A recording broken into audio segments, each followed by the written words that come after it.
Ətlik dovşançılıq gəlirli biznesdirmi? Biznes plan yetişdirmə, yemləmə və cins seçimi. Salam aleykum əziz izləyicilər.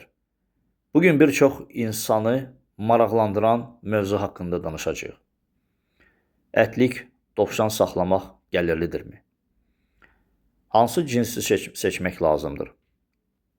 Dovşanları necə bəsləmək və bu sahədən necə qazanc əldə etmək olar? Əgər siz də dovşançılıq biznesini başlamağı düşünürsünüzsə, bu video sizin üçün faydalı olacaq. Ona görə diqqətlə qulaq asın və nəticə çıxardın. Bu biznes sizə lazımdır, yoxsa yox. Dovşançılıq son illərdə həm Azərbaycanda, həm də digər ölkələrdə inkişaf edən sahələrdən biridir. Bunun əsas səbəbi dovşan ətinin həm dadlı, həm də sağlam olmasıdır. Dovşan əti az yağlı olur, zülalla zəngin olduğuna görə restoranlar, marketlər və sağlam qidalanan insanlar tərəfindən getdikcə daha da çox tələb olunur. İlk növbədə həmişəki kimi düzgün cins seçmək vacibdir. Ətlik istiqamətdə ən çox istifadə olunan cinslər Yeni Zelandiyadır, Yeni Zelandiya ağ, Kaliforniya, boz nəhəng və ağ nəhəng dovşanlardır.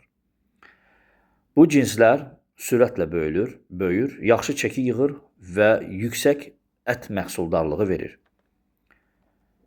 Və xüsusən yeni başlayanlar üçün Yeni Zelandiya ağ və Kaliforniya cinsləri daha uyğun hesab olunur.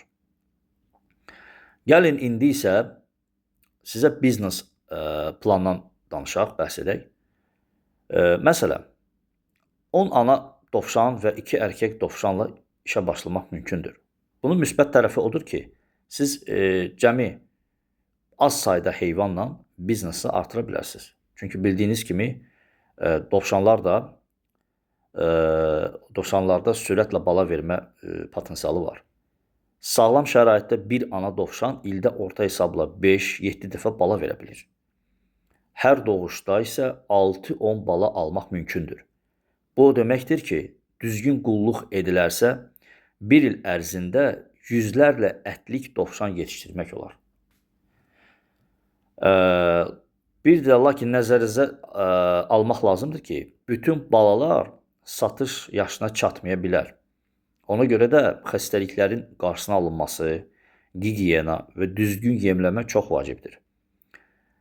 Yemləmə məsələsinə gəldikdə isə, dovşanların əsas yemləri keyfiyyətli ot, yonca, qarışıq yem və təmiz sudur. Bundan əlavə, arpa, buğda, qarğıdalı və xüsusi dovşan yemi də istifadə oluna bilər. Yay aylarında yaşıl ot vermək olar, amma ot mütləq təmiz və zəhərli bitkilərdən uzaq olmalıdır. Ən böyük səhvlərdən biri dovşanlara kiflənmiş və ya xarab yem verməkdir. Bu həzm problemlərinə və hətta ölümə səbəb də ola bilər. Dovşanların saxlandığı qəfəslər də daim təmiz olmalıdır. Mütləq, yəni bunlara diqqət yetirməlisiniz. Hava dövranı yaxşı olmalıdır, lakin güclü külək olmamalıdır. Yayda həddindən artıq isti, qışda isə soyuqdan qorunmaq lazımdır. İndi isə keçək ətlik dovşanlar haqqında. Ətlik dovşanlar adətən 3-4 aylığında 2,5-3,5 kiloqram canlı çəkiyə çatırlar. Bu dövrdə satış üçün uyğun hesab edilirlər. Daha uzun müddət saxlamaq bəzən əlavə yem xərclərini artırır və iqtisadi baxımından da sərf olmaya bilər. Satış məsələsi də çox önəmlidir. Yəni, məhsulu məsələn əvvəlcədən kimə satacağınızı planlaşdırın. Bunlar mütləqdir. Restoranlar, qəssablar, fermer bazarı və fərdi alıcılar əsas müştərilər ola bilər. Yəni, həmişə kimi bunun sosial şəbəkələrdə reklama ehtiyacı olur. Bütün bizneslərdə kimi bu reklam mütləqdir.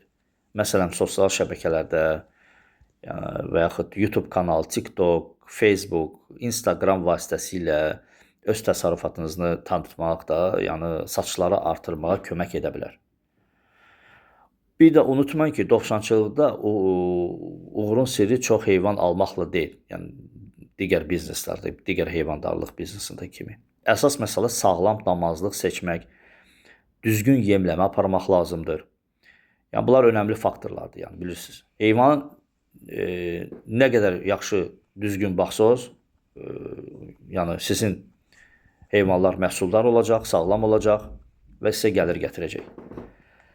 Təmizliyə riayət etmək və bazarı da əvvəlcə də müəyyənləşdirməkdir. Bunlar önəmli faktordur. Yəni mən aldım heyvanı, saxladım, yəni sabah satış partlayacaq kimi sairə düşüncələr olmamalıdır. Siz ilk öncə bazarı araşdırmalısınız. Bu mütləqdir. Yəni əgər bu qaydada əməl etsəniz, ətlik dovşançılıq gələcəkdə sabit gəlir gətirən bir biznesə çevirə bilər. Yəni bu qədər qısa olaraq həmişə kimi sizi maarifləndirmək istədik. Yəni çalışırıq heyvandarlıq haqqında videolar, yəni biznes haqqında çəkilişlər edək ki, sizə də yəni həm maraqlı olsun, həm də biləsiniz sizə hansı biznes daha yaxındır. Bu qədər. Hər kəsə təşəkkürümü bildirirəm. Əgər bu video sizin üçün faydalı oldusa, zəhmət olmasa videonu bəyənin, kanalımıza abunə olun və şərhlərdə fikirlərinizi yazın. Ola bilsin ki, kimsə təcrübədən keçirdib, artıq bu bizneslə məşğuldur. Yəni öz fikirlərinizi də bölüşə bilərsiniz bu haqda. Növbəti videolarda məsəl üçün çəkiliş edə bilərik. Dovşan xəstəlikləri, peyvəndləri və yüksək məhsuldarlıq əldə etməyin yolları haqqında da danışmaq olar. Ona görə də yəni bizə sizdən sadəcə dəstək lazımdır ki, yəni bizdə də motivasiya olsun. Növbəti belə maarifləndirici videoları çəkib paylaşaq. Sağ olun. Salam aleykum. Növbəti videolarda görüşərəndək.